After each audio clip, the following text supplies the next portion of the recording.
Bonjour, je suis Bruno, moniteur auto-école, mais aussi diplômé du BEPE Caser. Dans cette vidéo sur le code de la route aujourd'hui, nous allons parler de l'alcool. D'ailleurs, voici le sommaire.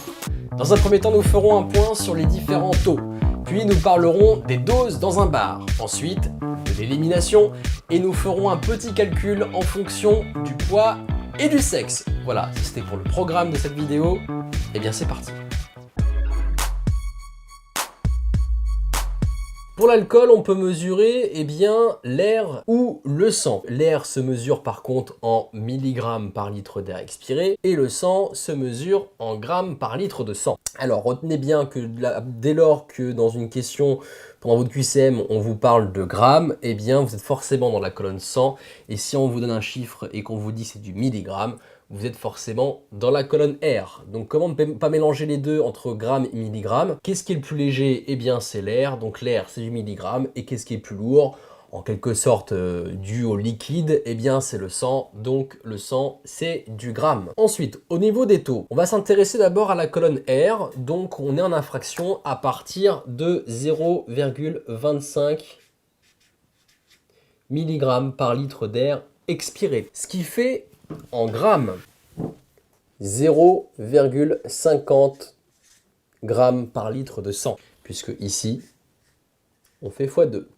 Vous êtes en délit à partir de 0,40 mg par litre d'air expiré, ce qui fait du coup en grammes, donc je fais x2, 0,80 grammes par litre de sang. Du coup, 0,80 g par litre de sang, ça fait 0,40 mg par litre d'air expiré. Donc vous êtes en infraction à partir de 0,25 mg par litre d'air expiré.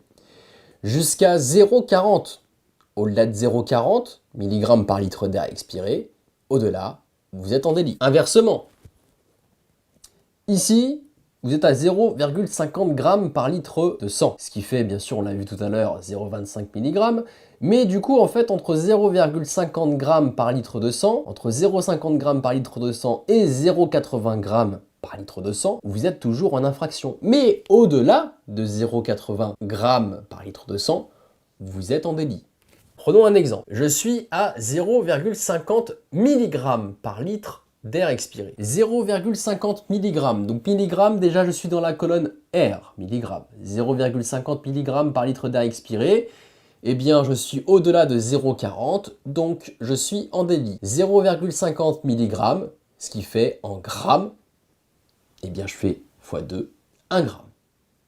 Je suis, un autre exemple, à 0,40 g. Tiens, gramme, je suis dans la colonne 100. 0,40 g, je suis en dessous de 0,50 g, donc je ne risque rien du tout, puisqu'on parlait de grammes. Par contre, là on me dit, vous êtes à 0,40 mg. Milligramme, je suis dans la colonne R, et c'est à partir de 0,40 mg, justement, que je suis en délit. Autre exemple, on me dit que je suis par exemple à 0,30 mg par litre d'air expiré. 0,30 mg, déjà milligramme, je suis dans la colonne R. Et je suis entre 0,25 et 0,40, donc je suis en infraction.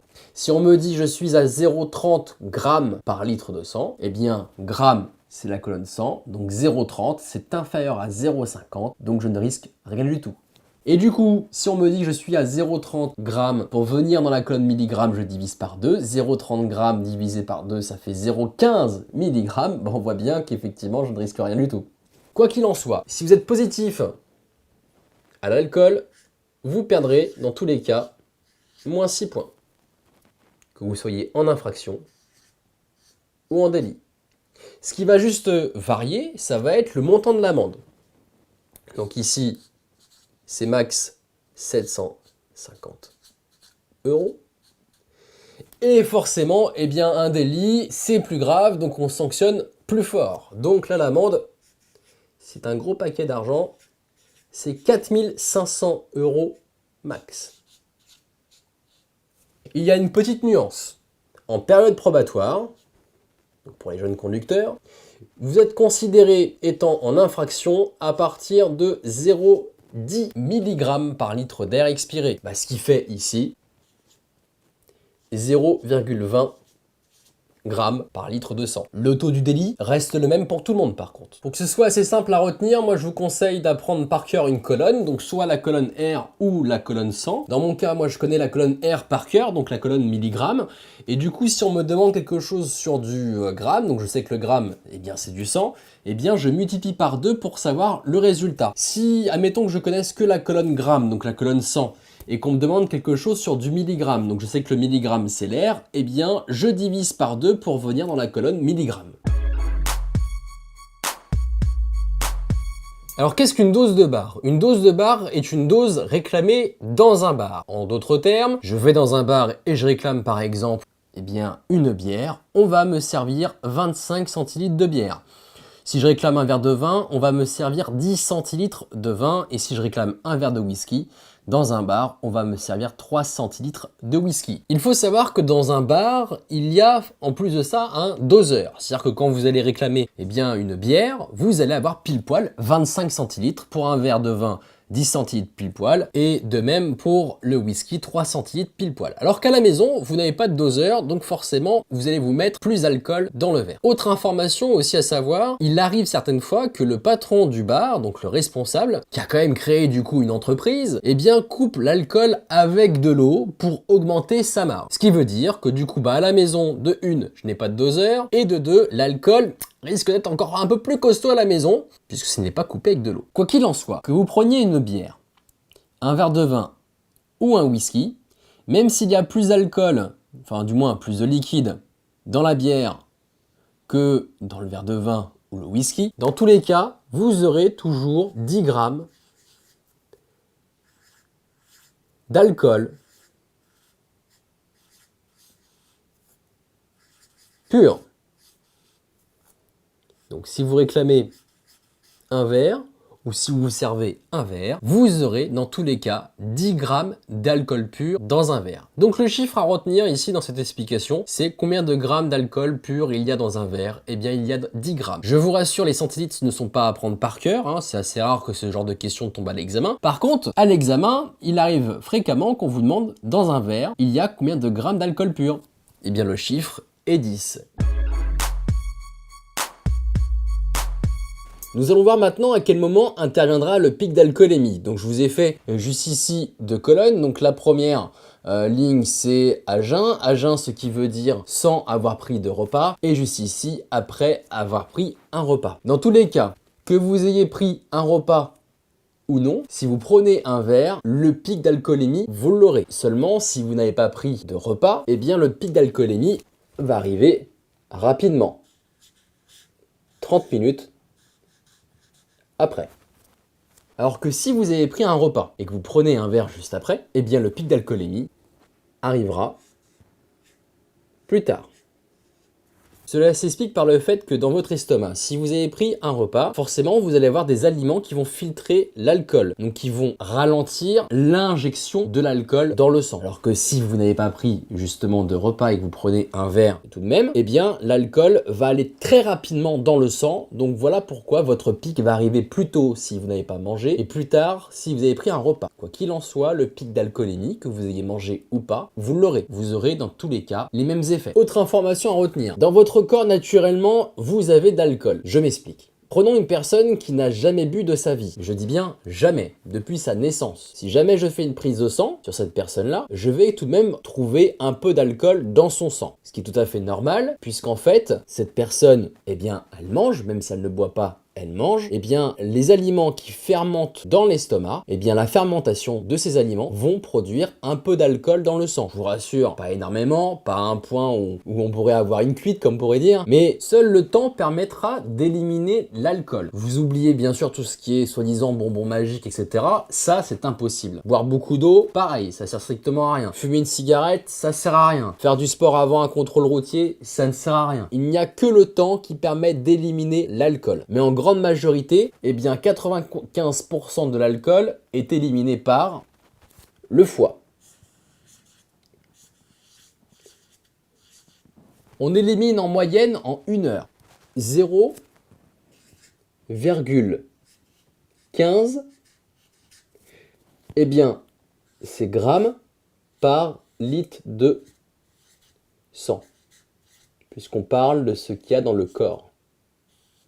Justement, si je veux savoir combien ça fait en milligrammes par litre d'air expiré, je fais 0,15 divisé par 2. Tous ces chiffres sont à retenir et à apprendre par cœur. À chaque fois que vous avez donc des questions sur l'alcool, vous avez forte chance de tomber dessus. Vous le savez qu'à dose égale, eh bien, la femme aura plus d'effet que chez l'homme. Cela s'explique au fait que dans le corps de l'homme est constitué de 70% d'eau, alors que la femme est constituée de 60% d'eau.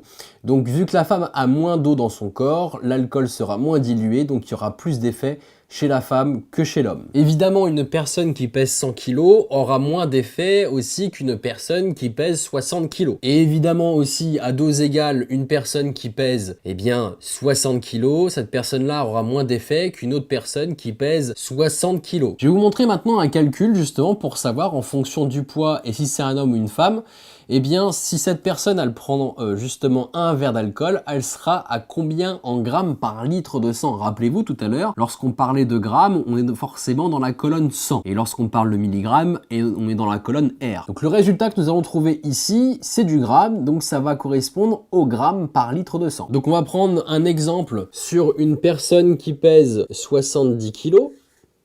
Le poids 70, et on va dire que cette personne est un homme. Donc le pourcentage d'eau chez l'homme, on avait dit qu'il était de 70%. C'est-à-dire que ici, je vais faire fois 0,7.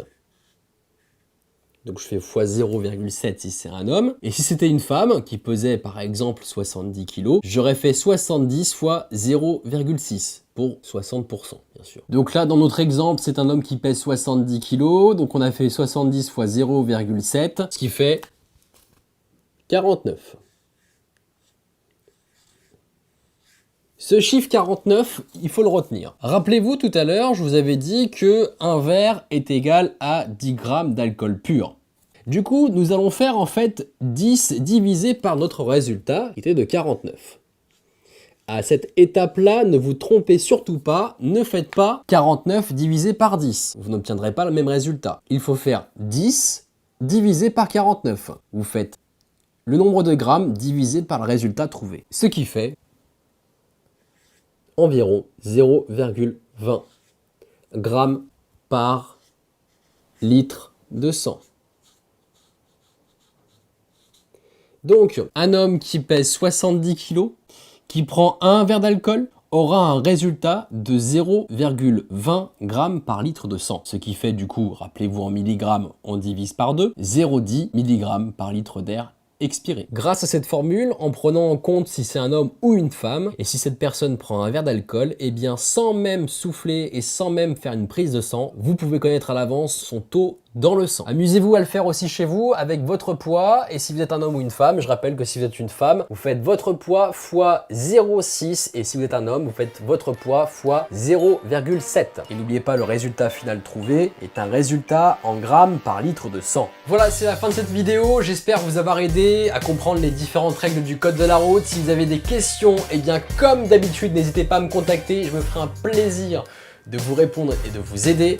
Si vous voulez vous entraîner avec des QCM conformes à votre examen du code jusqu'à la veille de votre examen avec les mêmes questions sur les mêmes thématiques, eh bien rendez-vous directement sur le site jeveuxmonpermis.fr. Nous avons dessus une plateforme d'entraînement intensif avec les mêmes QCM qu'à votre examen, avec un forfait forcément adapté à votre situation. Rendez-vous sur jeveuxmonpermis.fr. À bientôt pour une prochaine vidéo. Salut tout le monde.